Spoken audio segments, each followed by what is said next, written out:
Hello everyone, welcome to our YouTube channel keep it simple. आज यानी कि 28 अक्टूबर के हमारे स्टॉक्स इन न्यूज हैं। भारत की दो बड़ी कंपनीज आईटीसी और लार्सन एंड टूब्रो। कल दोनों ही कंपनीज ने मार्केट आवर्स के बाद अपने रिजल्ट डिक्लेयर किए, तो हम इस वीडियो में डिस्कस करेंगे कि इनके रिजल्ट कैसे रहे और आगे क्या इसका शेयर अभी हमें लेना चाहिए या इसको अभी अवॉइड करना चाहिए। और आगे बढ़ने से पहले अगर आपने अभी तक चैनल को सब्सक्राइब नहीं किया तो प्लीज सब्सक्राइब करके हमें मोटिवेट कीजिए। तो सबसे पहले अगर हम बात करें आईटीसी की, तो इनका ग्रॉस रेवेन्यू पिछले साल के मुकाबले 11.1% बढ़ा और प्रॉफिट आफ्टर टैक्स 13.7% बढ़ के 3697 करोड़ रहा। और इनके लगभग सभी सेगमेंट्स में मोमेंटम देखा गया, ग्रोथ देखी गई। एक सिर्फ एग्री बिजनेस था जिसमें कि थोड़े रेवेन्यू में कमी आई। और अगर हम क्वार्टरली बात करें तो इनका रेवेन्यू अगर एग्री बिजनेस को एक्सक्लूड कर दिया जाए तो 12% बढ़ा और एबिटा 16% बढ़ा।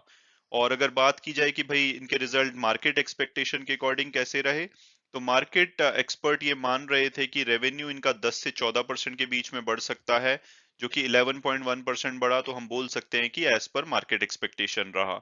और अगर बात की जाए प्रॉफिट आफ्टर टैक्स की, तो एक्सपर्ट्स ये मान रहे थे कि ये 6 से 12% तक बढ़ सकता है, जबकि एक्चुअली में 13.7% बढ़ा। तो यहाँ पे हम बोल सकते हैं कि इसने मार्केट एक्सपेक्टेशन को बीट किया, तो ओवरऑल रिजल्ट अच्छे लगते हैं। अब अगर हम इनके सेगमेंट वाइज परफॉर्मेंस को देखें, तो सबसे बड़ा सेगमेंट इनका है सिगरेट और एफएमसीजी अदर्स वाला, जिसमें कि टोटल रेवेन्यू का ये जो एफएमसीजी है इंक्लूडिंग सिगरेट, 72% रेवेन्यू इनका यहाँ से आता है और 42% सिर्फ सिगरेट बिजनेस से आता है। तो सिगरेट बिजनेस की बात करें तो यहाँ पे स्मार्ट रिकवरी देखी जा रही है, volume almost pre Covid level पे पहुंच चुके हैं। और जो सेकेंड वेव के बाद की रिकवरी है वो फर्स्ट वेव के बाद की रिकवरी से काफी बेटर है। हालांकि अभी भी केरला और कुछ ईस्ट इंडिया की मार्केट्स हैं जहां पे थोड़ी सी अभी टाइम लग रहा है रिकवरी आने में, बट अदरवाइज ओवरऑल अच्छा रहा इनका सिगरेट सेगमेंट। और बात की जाए एफएमसीजी अदर, यानी कि जो इनका फूड सेगमेंट है, आशीर्वाद आटा, चिप्स वगैरह आते हैं, पर्सनल केयर साबुन वगैरह आते हैं, स्टेशनरी, अगरबत्तीज वगैरह वाला सेगमेंट, तो वहां पे भी शार्प रीबाउंड देखा जा रहा है, स्पेसिफिकली डिस्क्रिशनरी और आउट ऑफ होम, यानी कि जैसे चिप्स वगैरह टाइप के फूड्स होते हैं। और इसके अलावा रूटीन जो फूड है, जैसे कि आटा वगैरह हो गया, वहां पे भी प्री कोविड लेवल पे वो पहुंच चुके हैं। हालांकि इनका जो एजुकेशनल इंस्टीट्यूट बंद होने की वजह से जो स्टेशनरी और एजुकेशन प्रोडक्ट रिलेटेड बिजनेस है, वहां पे थोड़ी सी कमी देखी जा रही है। तभी आप देखेंगे कि इनका जो ओवरऑल जो प्रॉफिट आफ्टर टैक्स है वो पिछले साल के मुकाबले 2.7% कम हुआ। हालांकि सिगरेट में वो 10.4% बढ़ा, तो ओवरऑल एफएमसीजी 9.4% बढ़ा। तो अब अगर बात की जाए इनके होटल बिजनेस की, तो वहां पे लगातार इंप्रूवमेंट देखी जा रही है। ऑक्यूपेंसी ऑलमोस्ट 3 टाइम्स बढ़ चुकी है पिछले साल के सेकंड क्वार्टर के कंपैरिजन में। और लेजर डेस्टिनेशंस जो भी हैं जहां पे लोग छुट्टियां मनाने जाते हैं, वो बहुत ही अच्छा परफॉर्म कर रहा है। हालांकि जो बिजनेस ट्रैवल है वो धीरे धीरे मोमेंटम ग्रो कर रहा है। इसके अलावा अगर ओवरऑल एबिटा की बात की जाए, तो पिछले साल इनको 185 करोड़ का लॉस था इस सेगमेंट में। इस साल लॉस कम होके 48 करोड़ रह गया है, तो ओवरऑल ये पॉजिटिव रहा। और अगर बात की जाए पेपर बोर्ड, पेपर और पैकेजिंग सेगमेंट की, तो वो तो बहुत ही अच्छा परफॉर्म किया, उसने स्ट्रॉन्ग परफॉर्मेंस दी। उनका रेवेन्यू 25.4% बढ़ा और जो उनका प्रॉफिट है वो भी लगभग 24% बढ़ा। और उसका रीजन यही है कि एंड यूजर सेगमेंट में बहुत ज्यादा डिमांड आ रही है, उसकी वजह से पैकेजिंग की डिमांड बढ़ रही है। तो ये इनका बहुत ही अच्छा सेगमेंट रहा। इसके अलावा एक एग्री बिजनेस है जहां पे कि 7% रेवेन्यू में कमी देखी गई। हालांकि इनके जो प्रॉफिट है वहां पे 15 से 16% की ग्रोथ देखी गई। और ये मेनली यहाँ पे इनके जो एक्सपोर्ट हैं, वीट के, राइस के, टबैको प्रोडक्ट्स के, वो बढ़े हैं। तो ओवरऑल इस बिजनेस ने भी ज्यादा बुरा नहीं किया, हालांकि इनके रेवेन्यू में थोड़ी कमी आई है कोविड की वजह से। अब अगर बात की जाए इनकी सब्सिडरी जो आईटी बिजनेस में आईटीसी इंफोटेक के नाम से है, जो नंबर हमने डिस्कस किए उसमें इनके नंबर्स इंक्लूडेड नहीं थे। तो इसकी बात की जाए तो यहाँ पे भी first half of the year में 306 करोड़ का इनको प्रॉफिट हुआ है, मार्जिन इनके बड़े हैं। तो ओवरऑल इन्होंने भी अच्छा किया है और उसका रीजन यही है कि इम्प्रूव्ड बिजनेस मिक्स है। इसके अलावा जो रिसोर्स प्रोडक्टिविटी है वो काफी बेटर हुई है, तो इस बिजनेस ने भी अच्छा किया है। तो अब अगर बात की जाए हमारी सेकंड कंपनी न्यूज, यानी कि लार्सन एंड टुब्रो की, इन्होंने भी अपने सेकंड क्वार्टर के रिजल्ट कल मार्केट आवर्स के बाद डिक्लेयर किए। इनका ओवरऑल प्रॉफिट सेकंड क्वार्टर का 1819 करोड़ रहा, जो कि अगर डायरेक्टली कंपेयर किया जाए तो पिछले साल के सेम क्वार्टर से 67% कम हुआ है। लेकिन उसका मेन रीजन ये है कि पिछले साल इन्होंने इलेक्ट्रिकल और ऑटोमेशन बिजनेस को बेचा था, जिससे कि इनको वन टाइम बहुत बड़ा गेन हुआ था। और अगर इस साल के भी प्रॉफिट की बात की जाए, जो 1819 करोड़ रहा है, उसमें से 144 करोड़ इनका वन टाइम गेन है, जो कि इन्होंने अपना स्टेक बेचा है हाइड्रो इलेक्ट्रिक पावर प्लांट में उत्तराखंड में। इसके अलावा वन टाइम इनको टैक्स एक्सपेंसेस पे करने पड़े हैं 47 करोड़ के, जो कि इन्होंने अपना एनएक्सटी डिजिटल बिजनेस ट्रांसफर किया है माइंडट्री को।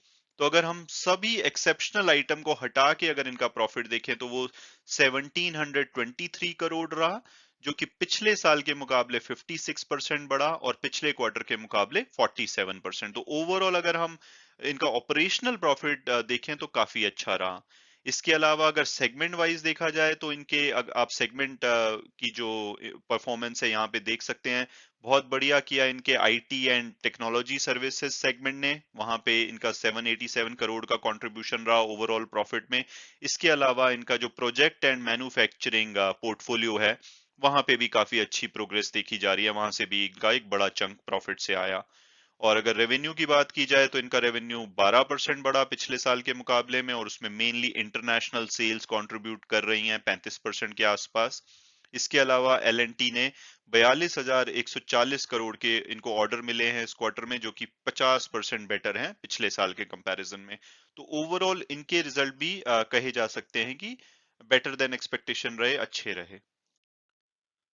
तो अब अगर हम वापस आए आईटीसी पे और ये डिस्कस करें कि क्या इसका शेयर हमें लेना चाहिए, तो सबसे पहले अगर पास परफॉर्मेंस को देखें तो लॉन्ग टर्म में इन्होंने यानी कि 3 साल में 15% की नेगेटिव रिटर्न दी है। हालांकि ये एक अच्छी डिविडेंड पेइंग कंपनी है, तो डिविडेंड इन्होंने काफी अच्छा दिया होगा, लेकिन हम बोल सकते हैं कि 3 साल में डिविडेंड को भी मिला दिया जाए तो लगभग इन्होंने फ्लैट ही रहा है इनका शेयर, तो कोई अच्छी रिटर्न नहीं दी है। हालांकि एक साल में 43% की है, लेकिन पिछले एक महीने से वापस ये फ्लैट है, एक वीक में 3.3% की रिटर्न दी है।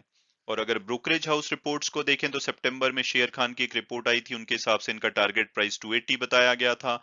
और अगर हम टिकर टेप के प्रेडिक्टिव एनालिसिस की बात करें तो उसके हिसाब से एवरेज प्राइस 276 आता है, जो कि हम बोल सकते हैं कि लगभग 280 इसका एवरेज टारगेट प्राइस है। हायर साइड पे 357 और लोअर साइड पे 205। और अभी जब कल की मार्केट क्लोजिंग हुई वो 238 के आसपास हुई। और अगर हम इनके फंडामेंटल्स देखें तो एक लार्ज कैप कंपनी है, वैल्यूएशन ठीक ठाक है, रिटर्न ऑन इक्विटी बहुत ही अच्छी है, डेट फ्री कंपनी है, प्रॉफिटेबल कंपनी है, तो ओवरऑल फंडामेंटल सॉलिड है। और अगर हम प्रोज की बात करें तो आने वाले टाइम में कंपनी अपने होटल बिजनेस को डीमर्ज कर सकती है, और जो इन्फोटेक इनकी आईटी कंपनी है उसको ये डी आई मीन लिस्ट कर सकते हैं स्टॉक एक्सचेंज पे सेपरेटली, तो वो इनके जो शेयर की वैल्यू को अनलॉक कर सकता है और बहुत अच्छा गेन देखा जा सकता है। और मुझे उम्मीद है कि अगर ऐसा होता है तो इनका शेयर 280 तो मीडियम टर्म में और लॉन्ग टर्म में एक बार के लिए 350 के लेवल पे भी पहुंच सकता है। लेकिन जो कंपनी के लिए अभी चिंता की बात है, जिसकी वजह से पिछले कुछ टाइम में इनका शेयर गिर रहा है, वो ये है कि डब्ल्यूएचओ ने सभी कंट्रीज को बोला है कि एम पावर मेजर लीजिए, यानी कि जो टोबैको की जो ओवरऑल कंजम्पशन है उसको कम किया जाए। और उन्होंने प्रेस्क्राइब किया है कि जो टोबैको पे जो आपके टैक्सेस हैं वो 75% के आसपास होने चाहिए। और अगर भारत की बात की जाए तो यहाँ पे लगभग 55% सिगरेट पे टैक्स है, लेकिन कुछ जैसे बीड़ी की बात की जाए, टोबैको प्रोडक्ट की, तो वहां पे थोड़ा टैक्स कम है। तो सरकार ने कमेटी बिठाई है, जिससे कि ये डर है कंपनी को कि आने वाले बजट में शायद इन पे टैक्स बढ़ाया जा सकता है और उससे इनके वॉल्यूम पे इम्पैक्ट पड़ सकता है। तो इसी चिंता की वजह से शायद ये आने वाले बजट तक थोड़ा सा वॉलेटाइल रहेगा। लेकिन सिगरेट एक बहुत बड़ा कंट्रीब्यूटर है गवर्नमेंट की टैक्स कलेक्शन का, तो देखना होगा कि गवर्नमेंट क्या मेजर्स लेती है। तो ये एक चिंता की बात बनी हुई है, जिसकी वजह से थोड़ी सी वॉलेटिलिटी रह सकती है आने वाले बजट तक। बट अगर लॉन्ग टर्म आपका पर्सपेक्टिव है तो मुझे लगता है कि शेयर डेफिनेटली आपके पोर्टफोलियो में होना चाहिए, और अगर ये कभी भी डीमर्ज होता है, जो कि उम्मीद है कि आने वाले कुछ टाइम में होगा, तो ये बहुत तेजी से भाग सकता है और ये जो करंट लेवल है ये वापस शायद उस पे ना आए बहुत लंबे टाइम तक। और अब अगर बात की जाए एल एंड टी के शेयर की, तो ये एक स्लो मूविंग स्टॉक है, लेकिन लॉन्ग टर्म में हमेशा अच्छी परफॉर्मेंस देता है। तो 3 साल में इन्होंने 49% की, एक साल में 82% की रिटर्न दी है। हालांकि पिछले एक महीने से थोड़ा सा ये भी शांत है, इन्होंने लगभग 2.5% की रिटर्न दी है, और पिछले एक वीक में ये 1.23% नीचे गिरा है। और अगस्त में एक ब्रोकरेज हाउस की रिपोर्ट आई थी जिसमें कि इनका टारगेट 1950 बताया गया था, और अगर हम टिकर टेप के प्रेडिक्टिव एनालिसिस से देखें तो वो भी इसका एवरेज प्राइस 1900 के आसपास बताते हैं, और हायर साइड पे 2200 और लोअर साइड पे 1300, और जो कल की क्लोजिंग हुई है वो 1784 पे हुई है। और अगर हम इनके फंडामेंटल्स देखें तो एक लार्ज कैप कंपनी है, इंफ्रास्ट्रक्चर में एक बहुत बड़ा नाम है, इसके आसपास भी कोई और इतनी बड़ी कंपनी नहीं है, वैल्यूएशन ठीक ठाक है, रिटर्न अच्छी है, डेट भी रीजनेबल है, और ओवरऑल प्रॉफिटेबल कंपनी है। तो फंडामेंटल स्ट्रांग है ये। एक हमेशा स्लो मूविंग कंपनी रहती है ये, कभी आपको एक महीने में 50% की रिटर्न या बहुत बड़ी रिटर्न नहीं देगी, लेकिन अगर लॉन्ग टर्म देखा जाए तो ये नेगेटिव रिटर्न नॉर्मली नहीं देती है और धीरे धीरे बढ़ती रहती है। तो अगर आपका लॉन्ग टर्म विजन है तो मेरे हिसाब से ये बहुत ही अच्छा शेयर हो सकता है आपके पोर्टफोलियो के लिए, और ये जरूर होना चाहिए। जब भी कभी करेक्शन आए तो आपको इसको लेना चाहिए। और आगे आने वाले टाइम में अगर आउटलुक की बात की जाए तो भारत में अभी भी बहुत स्कोप है इंफ्रास्ट्रक्चर डेवलपमेंट का, और इनका जो आईटी और टेक्नोलॉजी सर्विसेज का सेगमेंट है उसमें भी काफी ग्रोथ मोमेंटम है। तो मुझे लगता है कि आने वाले मीडियम टू लॉन्ग टर्म में ये 1900 से 2200 के बीच में इजीली ट्रेड कर सकता है। तो यहाँ से लगभग आप बोल सकते हैं कि 7% से 25% की इसमें अपसाइड दिखती है। और अर्निंग सीजन अभी भी फुल फ्लो में है। आज भी कुछ बड़ी कंपनीज के रिजल्ट आएंगे, Bajaj Finserv, NTPC, Tata power, ये कुछ बड़े नाम हैं।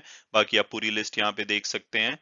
और इसके अलावा मैं वीडियो क्लोज करने से पहले हमेशा की तरह डिस्क्लेमर दूंगा कि आप अगर किसी भी शेयर में इन्वेस्ट करना चाहते हैं तो अपनी फर्दर रिसर्च कीजिए, फाइनेंशियल एडवाइजर से बात कीजिए, उसके बाद अगर आप कंफर्टेबल होते हैं तभी आप उसमें इन्वेस्ट कीजिए। Thanks so much for watching the video and God bless you all.